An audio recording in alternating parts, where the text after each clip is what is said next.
അന്താരാഷ്ട്ര യോഗാ ദിനത്തിൽ പാലക്കാട് താരക്കോട ഫൈനാൻസ് ഹാളിൽ ബിജെപി സംസ്ഥാന അധ്യക്ഷൻ കെ സുരേന്ദ്രൻ യോഗയിൽ പങ്കെടുത്തു. യോഗയിലൂടെ ആരോഗ്യമുള്ള ശരീരം സൃഷ്ടിക്കുന്നതായും അദ്ദേഹം പറഞ്ഞു. കൂടുതൽ വിവരങ്ങളുമായി അരുൺ ആലത്തൂർ ചേർന്നുണ്ട്. അരുൺ, എന്തൊക്കെ പ്രധാനപ്പെട്ട കാര്യങ്ങളാണ് ഇപ്പോൾ ബിജെപി സംസ്ഥാന അധ്യക്ഷൻ മുന്നോട്ട് വയ്ക്കുന്നത്? യോഗാ ദിനാചരണം 10 വർഷത്തിലേക്ക് എത്തുമ്പോൾ പാലക്കാട് BJP ജില്ലാ കമ്മിറ്റിയുടെ നേതൃത്വത്തിൽ താരേക്കാട് ഫൈൻ ആർട്സ് ഹാളിലാണ് യോഗാ ദിനാചരണം സംഘടിപ്പിച്ചത്. BJP സംസ്ഥാന അധ്യക്ഷൻ കെ സുരേന്ദ്രൻ ഉൾപ്പെടെ ഈ പരിപാടിയിൽ പങ്കെടുത്തു എന്നുള്ളതാണ്. അദ്ദേഹം പറഞ്ഞത് യോഗ എന്നുള്ളത് ആരോഗ്യമുള്ള ശരീരത്തെയും മനസ്സിനെയും എല്ലാം വാർത്തെടുക്കും എന്നുള്ളതാണ്.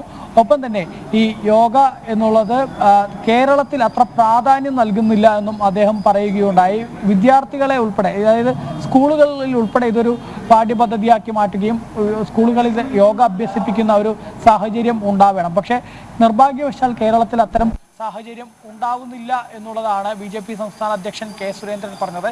കേരളത്തിലേക്ക് എത്തുമ്പോൾ ഈ യോഗയെ ഒരു മതപരമായ കാര്യമായി മാറ്റുന്നു.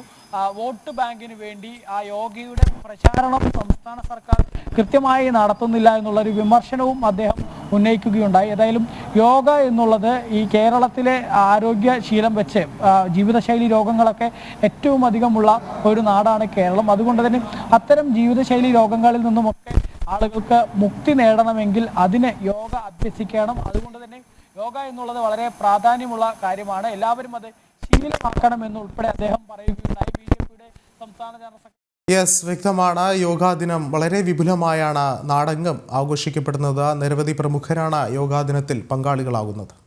അരുണാണ് വിശദമായ റിപ്പോർട്ടുകളും പങ്കുവച്ചത്.